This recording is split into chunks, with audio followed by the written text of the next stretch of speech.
are now listening to a podcast made in collaboration with the Copenhagen College Radio. Bonjour, and welcome to episode 21 of the Social Media and Politics Podcast, bringing you expert insights into how social media is changing the political game.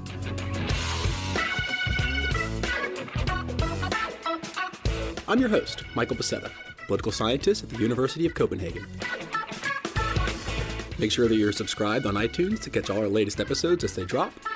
And remember, you can connect with us on Twitter at SMNP Podcast and also on Facebook, facebook.com/Social Media and Politics Podcast. All right, so if you're a subscriber to the show, you might notice that this episode comes pretty quickly after the last one, and that's because both podcasts deal with the French elections, which is taking place on Sunday, May 7th. And I didn't want to put out a podcast on Sunday like I normally do because then the elections would have already happened. So what's the excitement in that? So if you haven't heard our last episode, it was all about which news sources citizens are sharing across social media and some really interesting stuff in terms of alternative news and a little bit of Russian influence mixed in there as well. So be sure to check that out. But in this episode, we're going to be talking more about what's kind of the general state of the election. What would a Macron win mean for France? What would a Le Pen win mean for France? And my guest who I'm going to be interviewing is Dr. Antoine Beauvois, who is a professor emeritus at the French National Conservatory of Arts and Crafts, Outcom, and he's been doing some interesting research looking at social media engagement and trying to predict the outcome of several different elections. So we're going to be talking with him about his experience in that, and also more generally, what's kind of the state of the elections in France just leading up to it. So double whammy on the French elections, and then for the subscribers, just to give you a heads up about what's coming up in the next couple weeks, got some really cool interviews with first Dr. Alan Rosenblatt, who's been working with issues at the intersection of political communication and digital technologies for over 25 years. He taught the first course on the internet and politics. So we go back and we talk about what was it like when, campaigns were just setting up websites to today and what are the similarities and differences. So that's a really interesting interview. And then currently I'm working on a research article about Snapchat and the U.S. campaigns. So I reached out to a couple of the digital directors who were working for the campaigns in the U.S. And we've got an interview with Eric Wilson, who is Marco Rubio's digital director. And we're going to talk with him about how the campaign was using Snapchat. And then after that, a very similar interview with Matthew Oskowski, who was leading digital for Governor Walker's campaign. And then after Governor Walker dropped out, switched over to heading Trump's digital strategy. So we talk all about that and the work that Cambridge Analytica is doing more broadly. So definitely don't want to miss those. Subscribe to make sure you get them in your feed. And after that, I don't know what we're going to do. So if you have an idea, just drop me a line. Otherwise, I'll start emailing people and recording conversations as this show is all about. So jumping back across the pond, as I mentioned, my guest today is Antoine Beauvois. He's a professor emeritus at the French National Conservatory of Arts and Crafts, and he's published extensively on the research themes of collective action, social capital, and democracy. You can check out his blog, where he's published a lot of the work that we're going to be talking about at www.antoinebeauvois.blogspot.com. Dr. Beauvois joins us from the Bourgogne region of France, just outside Paris. Dr. Beauvois, thanks for taking the time out and welcome to the Social Media and Politics Podcast. Thank you for this invitation and to discuss the subject.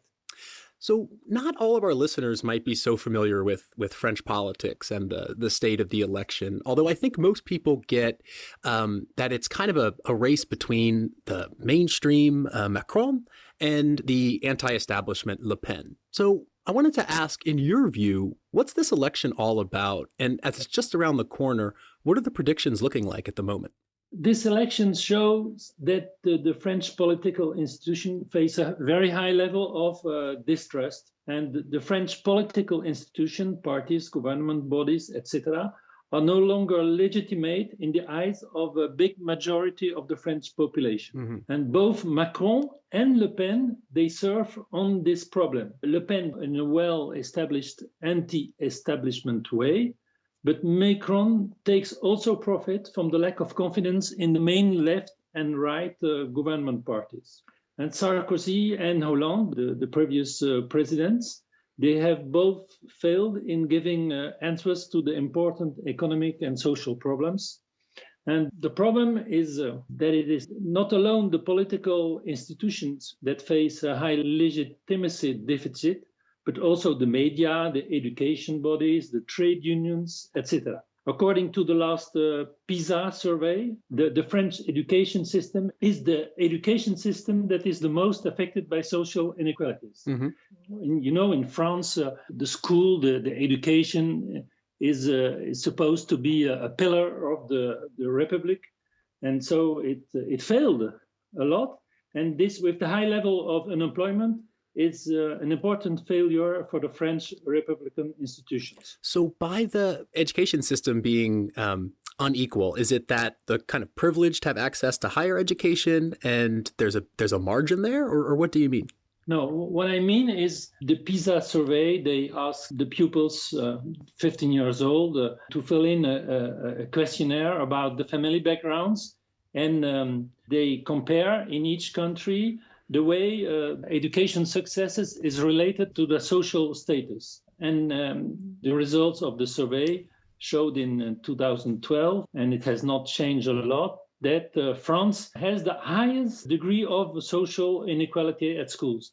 That is, your school career depends the highest in France from your social origins. Mm-hmm. And that's, for me, is especially a big failure, because the role of the school, of l'école républicaine, is supposed to give equal chances. And it's still the ideology and the discourse and the political discourse, but it failed. It failed a lot. And we know, everybody knows that there's high unemployment, but I think there are a lot of inequalities in France. Inequalities at school, inequalities to get decent housing, and that explains the high success of extreme right, I think. Mm-hmm. So you brought up the idea that both candidates, Macron and Le Pen, are feeding off this sense of distrust. And as I understand it, Emmanuel Macron had actually founded his own party. Is that right? Yes. En Marche. I don't know how you. It's walking. We are walking. Yeah, like going forward or something. Yes, something like that, yes. And so what was the story behind that? Because he's kind of a political insider, right? He's been in the mainstream parties for some time. Yes, he has been a counselor of the President Hollande. He has been the Minister of Economy. And he presents himself like an outsider, but he is an insider. A political insider, and he understood that remaining as a socialist, he would not have any chance to have a political career. And he understood also that the two main French parties, government parties, Socialist Party and Les Républicains on the right, they had so a high level of distrust that they are paving the roads for Marine Le Pen. But I don't know if he will stop the success of Marine Le Pen. Mm-hmm. Because right now he's pretty comfortably ahead from what I understand, something like 20 percentage points. Yes. The polls are forecasting that he will win the election. He should win the elections. But, every observer, journalist, even political scientist, they are very cautious, because there is an interrogation about the degree of participation. Mm-hmm. And the fourth candidate's party, movement, Les Insoumis from Mélenchon, they decided in a vote where more than 240,000 people participated, that the 2/3 of those voters, they decided not to vote for Macron. Mm-hmm. So, the polls are okay for Macron, but you never know. Right. So in a sense, it could be that this feeling of distrust is so strong that people don't go out and vote for Macron, but the mobilized right-wing supporters of Le Pen may show up, and that might tip the election. Could be. Yes. The problem is to talk about supporters, because what the surveys show that many people are perhaps ready to vote for Macron, but that doesn't mean they endorse his political view. So that's the problem from the start. Also, he had a much support from the media, and I think that explains his fairly good result of the first round. Yeah, and this is something that's we're seeing in also in the United States as well, where people they kind of feel like they don't like either candidate, so Yeah, you yes. can't bank on them showing up. So, what would a Macron victory mean for France, and then what would a Le Pen victory mean for France? First, a Macron victory would mean, above all, the defeat of Marine Le Pen. Mm-hmm. And secondly, it would mean the continuation of a political course or social liberal political course. But the problem is that the presidential election is not the end of the story. To have the full power to implement his political proposals, he will need the majority in the Assemblée nationale, in the parliament. But nobody knows that. That's a big interrogation. It's the same for Marine Le Pen. Previously, Hollande and Sarkozy first, and Hollande, they won the presidential election, and then it was no point that they would have a majority in the Assemblée nationale. But it's not sure that the same will happen this time. First, Macron, his movement, En Marche, will face the competition with the Socialist Party on the left and the France Insoumise on the left from Mélenchon. And on the right, there will be everywhere candidates of Les Républicains and, of course, of the Front National. And the same applies to Marine Le Pen because perhaps she could win this time the presidential election, but after this victory, there could be a reaction, and she could not win the legislative elections. Uh-huh. And so do those come after the presidential elections? Yes, they are planned already in June. Uh-huh. So what happens in between the presidential election and the legislative election? Is it a whole nother campaign? Yes, it's a new campaign. In the previous presidential election, it was more or less the same campaign because the idea that was confirmed by the results of the presidential election and the legislative elections was the same. But this time, it's not so sure. Perhaps Macron will have to govern with a mixed majority of his own deputies, members of parliament, but he will need also the support of socialist members of the Assemblée nationale and Républicain members and center members. That will make it more difficult for him to apply, to implement his political proposals. Mm-hmm. Which is what? Is he, I get the sense that he's kind of a center-right candidate.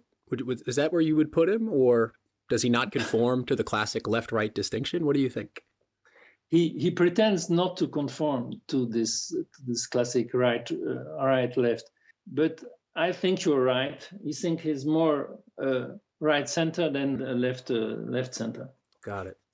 So we've been talking a little bit about the polls, and what I wanted to ask you about is you've been doing some really interesting research on predicting election outcomes through social media, or looking at, can social media data explain kind of the surprising victories of a couple of elections? So can you talk a little bit about the elections you've been working on so far, and kind of what you've been looking at in terms of social media and public opinion? First, I must explain that I was doing some research about extreme right, not the Front National, but other extreme right movements. We have websites with a supposed big audience. So I wanted to check what was the audience from these sites. Mm-hmm. And so I discovered the tools first for Alexa for the websites. And then somebody advised me to look at the social media. So I discovered little by little. And as the election was approaching, I decided to expand my field of interest and to follow the presidential candidates for the election. I started in the summer of 2016, and I conducted several empirical studies. I followed the two French presidential primaries, The first was the Right and Center in November, and the second was the Socialist primary in January. And I discovered that the data I gathered, both the website audience and the social media data, helped to forecast possible winners. And I predicted and wrote before the election the possible victories of Fillon in the primary of the right, and Benoît Hamon in the primary of the left.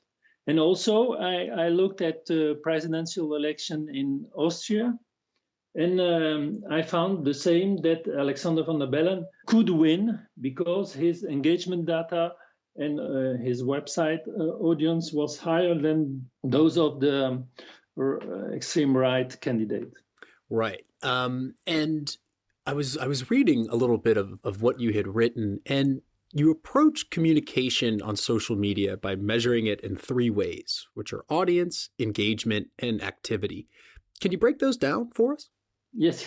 So the social media data are measured in three ways: audience, as you said, audience, activity, and engagement. Audience measures the total number of followers of Facebook, Twitter, YouTube, and it gives the number of followers on a specific date. So if I look at the data today, I'll have the figures of yesterday. But those audience depends mainly on the past. For example, people who exerce political power, who are prime ministers like Manuel Valls, the socialist Manuel Valls, he had always many followers, but this audience data measures the past more than the current evolution. It's like Barack Obama might have, yes, 13 million followers on Instagram, say, but that doesn't really give a measure of his current popularity. It's kind of this past, almost kind of like celebrity status. Yes. Say. Like Sarkozy, he had many more followers than Fillon, and Emmanuel Valls has always many more followers than Benoît Hamon. But those data depend on the past and don't measure the effect of the political communication of a campaign, like the primaries. So we have to look at the two other indicators, like activity. Though the activity is not the most interesting, but it's interesting to see how they take into account the role of social media. Because, for example, Manuel Valls, who had a high audience, he didn't care a lot about activity on social media. The same applied to Juppé. Fillon and Hamon were very active on social media. So this is how much the campaigns or the politicians actually post. Yes, the tool I use, SEMrush, gives precise data for Facebook, Twitter, Google+, Instagram, and YouTube, but I use only three of them. And you can calculate or have the data for each day, for the 7 last day, for the last 2 days, or for the last months, 3 months, etc. So it just gives a measure of how active they are on the social media. But the most interesting indicator is engagement.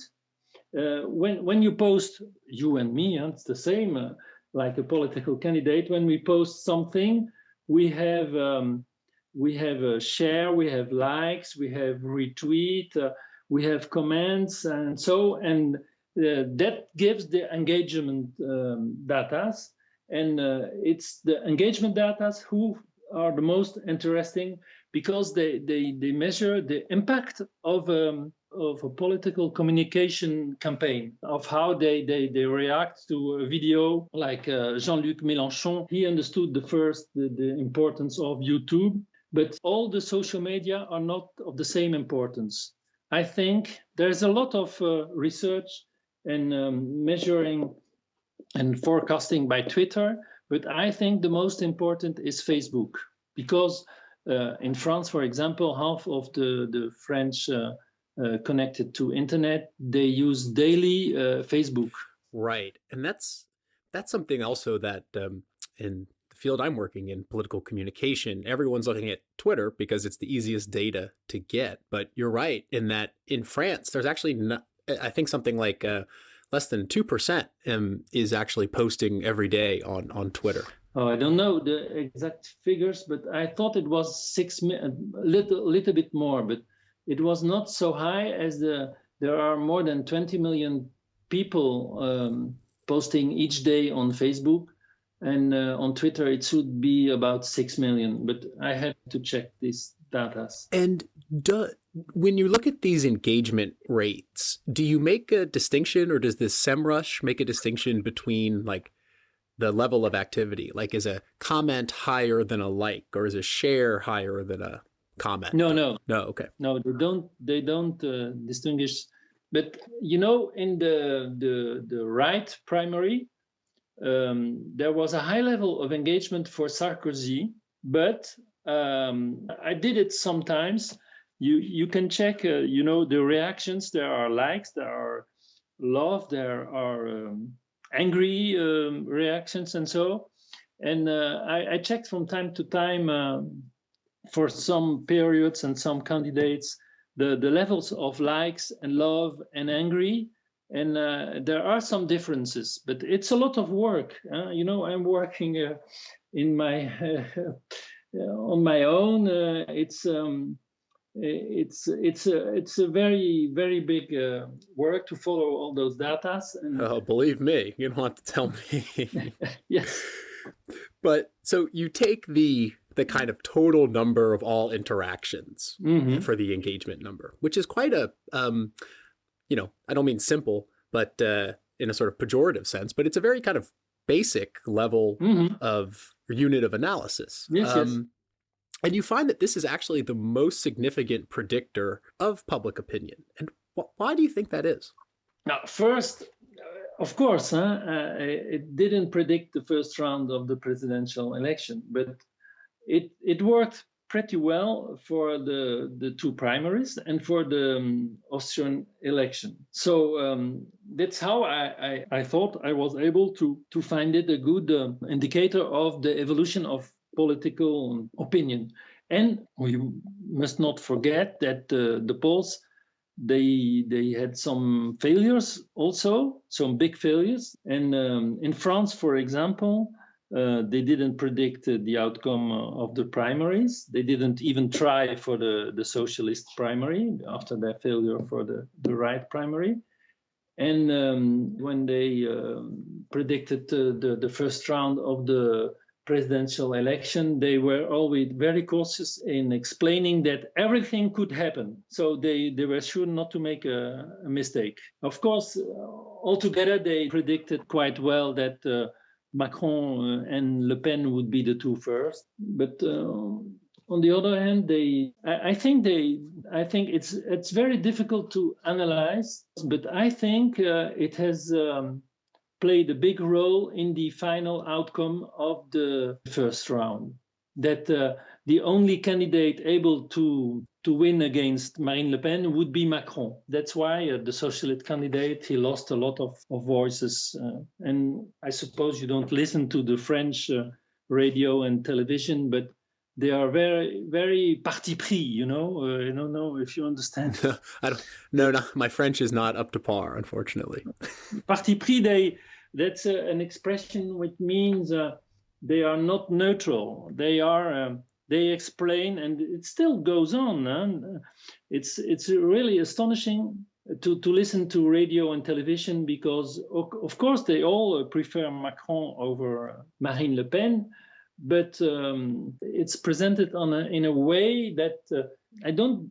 It's part of the problem of the distrust, of the lack of trust in French institutions, because the media lack a lot of trust from the French population. And that explains also the success of the social media. And there is I don't know how it is in Denmark, but most of the social media, of the analysis of social media, they present it as the way of presenting fake news. Right.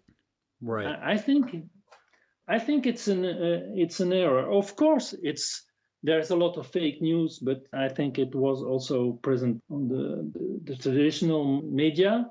And it's not only fake news. The problem is the distrust in all the political institution in a large way, political media, school, justice, and so on. Right. So you're saying that the media are presenting the coverage of the election in this very kind of biased or partisan sense, right? And that's feeding that distrust. And social media is kind of a arena for counter narratives, which for our listeners, our previous episode is all about this in the French election. But it's interesting because I think in Denmark, it's kind of a special case because you still have a very high trust in institutions. Mm-hmm. I mean, people are still critical of politicians and the political class, but there's a general high sense of civic duty, which you also have in France, I suppose. But there's still a very high trust in government institutions and the welfare state. I mean, that's kind of a shared feature of Scandinavian countries. And there's a high trust in public broadcasting as well. So I think that kind of maybe limits a little bit the fake news, but I think the same dynamics are at play. But what I wanted to ask you is that in the first round, your engagement prediction had Mélenchon as going into the runoff with Le Pen. And that race was pretty close. I mean, Le Pen had 21% and Mélenchon had something like 19 or 20. So you weren't that far off. But how do you interpret that? Because Le Pen had really high engagement and she finished second, whereas Macron had low engagement but finished first. Do you think it's that the Le Pen supporters were overly active on social media and then didn't show up? Or was it the other way around, that Macron had a very good offline ground game and sort of traditional mobilization that he was able to outperform his social media engagement? Or how do you interpret all of this?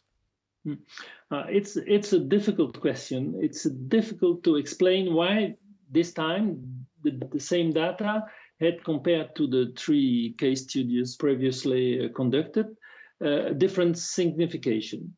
So what I can say that at the end of nearly a year of research on this subject, I would say that the variation of the social media data are the produce of 3 different processes. The first is the one, it would be easy if it measures only a contagion process. That's if the data are growing, the political influence of a candidate or a party is growing. But there is a second process I named the boiling process. It's the result of the more or less artificial mobilization of political activists in favor of the candidate or party. And that's increased by the use of tools like Nation Builder. Right, and these are bots, right? No, not that. That's the third process. That's what I named the fake process. Mm-hmm. And the increase of the audience and the engagement is provoked by the use of false accounts, robots, and click farms. Mm-hmm. But that's our 3 processes. And you refer to the boiling process. I think the data of Mélenchon. I first made the hypothesis that he had a lot of fake accounts. But I checked, I don't know if you know Audit Twitter or Twitter Audit. Mm-hmm, mm-hmm. You know that I checked for, unfortunately, there's no such a tool for Facebook, but I checked the percentage of real accounts and fake accounts for the 4 main candidates on Twitter Audit. And I found that the percentage of real accounts for Mélenchon is the highest, 76%. I was a little bit surprised because I thought it would be not the highest. And the lowest was for Macron. Uh-huh. Yes, the lowest on Twitter Audit of percentage of real accounts is 64 for Macron. And Fillon and Le Pen had 68%. I first made the hypothesis that the score of Mélenchon was due to the amount of fake accounts. So it's not really the case for Twitter.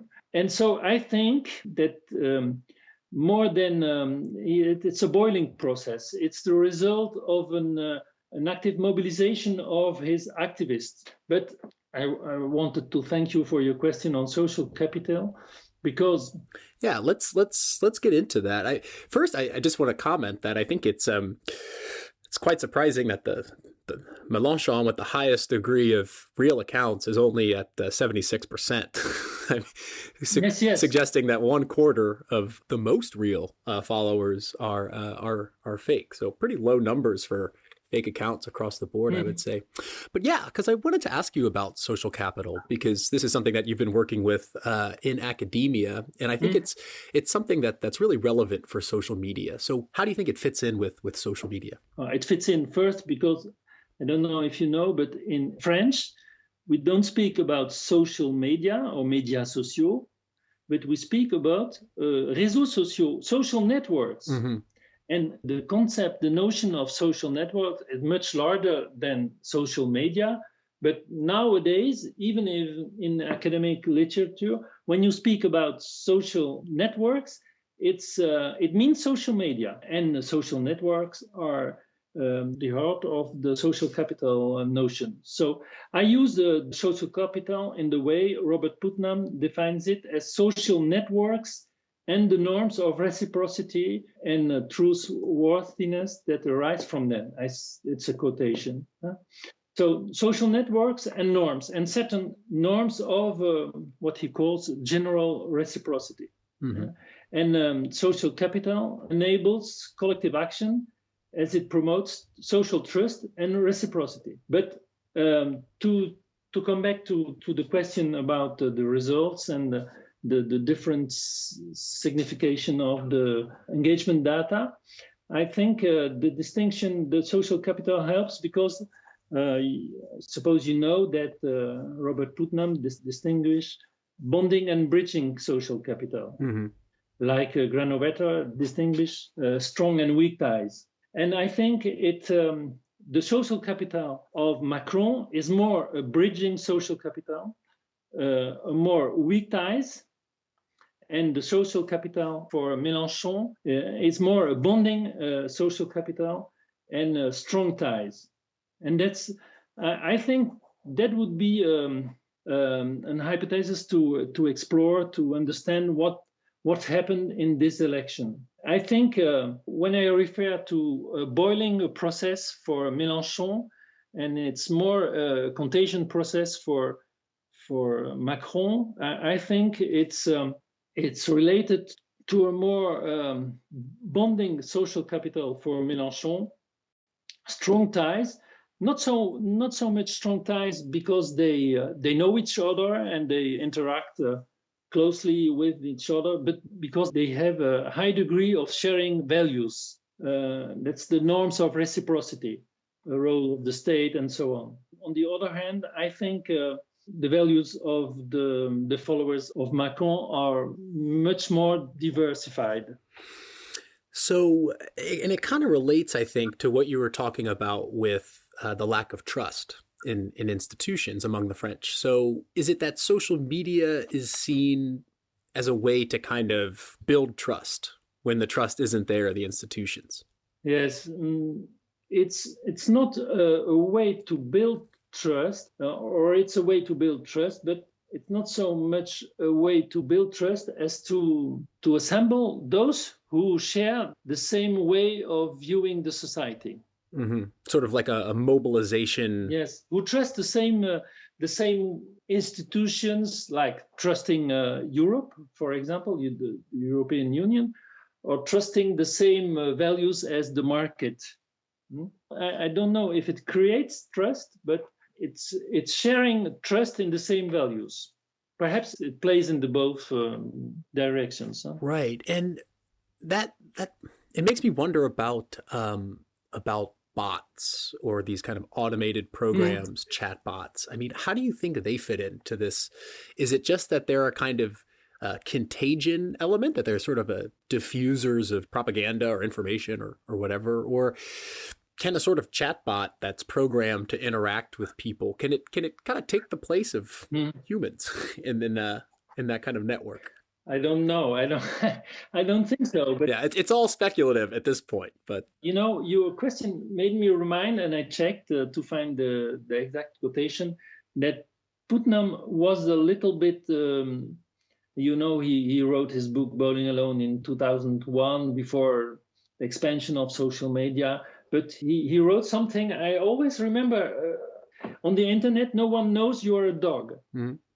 He didn't believe we could build social capital on the internet, but it was before the expansion of social media, and it was in 2001. So I don't know what you would say today, but nowadays we would say no one knows you're a bot, and I think bot and chatbots, they produce fake social capital, and in the end you have to pay for it. I don't think it fits with the concept of social capital, because bots, they don't share values. You can program them, of course. It's a difficult question. Yeah, no, absolutely. I think it's something that really has just exploded, or really people are only becoming aware of the potential of these bots and botnets over the past year or two. Mm-hmm. So. Yeah, lots of unexplored things there. But in terms of your research and looking at these engagement rates and the social media activity, are you going to continue after the French elections? Do you have any plans for that? Yes, I started following the British, the UK elections. I also I didn't talk about that, but I also followed the Dutch elections. And it didn't work quite well. I think there is a difference between presidential elections on one name, on several candidates, and on legislative elections where you vote, like in France or in the UK, for 500 different electoral districts. And so it's 500 different solutions. But the first data were not coherent with the polls for the UK, because I checked the polls. The Conservatives are leading from very far before the Labour Party, and the engagement data are in favor of the Labour Party. I should advise you to of course it's in French, but there's been a lot of work. I think the problem is that on the social media, the researchers have privileged Twitter because it's more accessible data. In France, there has been a lot of work to analyze the political communication. There is a site. I made a short article on my blog about the politoscope. They analyzed the millions of tweets and they analyzed the content of political communication, and they did a great job. It's very interesting. But I don't know. I will go on testing it with the British and the German elections. But I asked SEMrush if they had any ways to detect the fake accounts. The response they gave me is no. That's one of SEMrush who told me about Twitter audit, but not such a tool exists for Facebook. So it's a real problem, and I think that there's work for tens for young people, and we're on it. and it's one of the interesting things is that in France there is much skepticism for my work. How do you mean? But they don't believe it from the start. They don't. I proposed an article for the French review of sociology on the big data, but they refused my article, and with an argumentation which was not very to the point. They are skeptic. And I read some articles in Le Monde. They were very skeptical about how can we use social media data to forecast the election results. Do you think there's a an attitude or a perception among these reviewers or among the sort of established academics in France that that social media data isn't valuable or it's just a bunch of fluff. Is that your thinking? I don't know how it is in Denmark and in other countries, but in political scientists in France, they work a lot with and for polling institutions. Mm-hmm. So they are used to use polling data, and they have some difficulty to change. I heard about that in the UK after the failure of the Brexit polling. There was a meeting between polling institutes and academics to examine the problem, the issue. But not such a thing happened in France, I think. Perhaps I don't know everything, but I don't know how it is in Denmark. I would be interested. Yeah, I think the general consensus at the moment is that social media data can tell us a lot about elections, especially as you mentioned, also in terms of the content of what's being said. But I think the general idea is that it's not enough in and of itself because of these fake accounts, et cetera. So researchers are working on ways to combine traditional polling data with social media data in order to get a better understanding of what the complexities are. Because as you said, there's so many people who are using Facebook every day. But I think the bigger question that's really on the forefront of the field at the moment is less and less people are posting publicly on Facebook, on these different campaign pages. They're moving into Facebook Messenger, WhatsApp, these dark social networks. And so then the question is, how reliable is this public social media data versus, the conversations that are happening on non-public channels? So how representative is the public data? I mean, I think 5 years ago, maybe it was very much, but it seems more people are becoming more privacy conscious and trying to kind of encrypt their communication, for example. So it's a difficult question. Yes, like Mélenchon, he uses Discord. What is that? Oh, it's an alternative social media where you can not get public. The sum of the discussion is public, and some journalists, they succeeded in infiltrating some discussions, and it's the problem you tell. Discord, I think it's a tool, and it's not a French tool. Mm-hmm. Yeah, there's just so many of these things these days. It's tough to keep track of all of them. Yeah. I think that nevertheless, Facebook can be a good reflection, because it's only the most militant people who go secretly. Right. The activists and the hardcore supporters. Yes. Yeah, lots of things to think about. But Dr. Bovois, thanks so much for your insights, and I'll be following your predictions for the UK elections. Okay, thank you. Thanks a lot. I've just been speaking with Dr. Antoine Bovois, Professor Emeritus in Sociology at Outcom. You can check out his blog, where he posts a lot of his predictions at www.antoinebovois.blogspot.com. And that's a wrap for this episode of the Social Media and Politics Podcast. Let's see what happens with these French elections on Sunday. Next week, I'll be releasing my interview with Dr. Alan Rosenblatt. And until then, make sure you follow us on Twitter at SMNP Podcast and swing by our Facebook page, facebook.com/Social Media and Politics Podcast.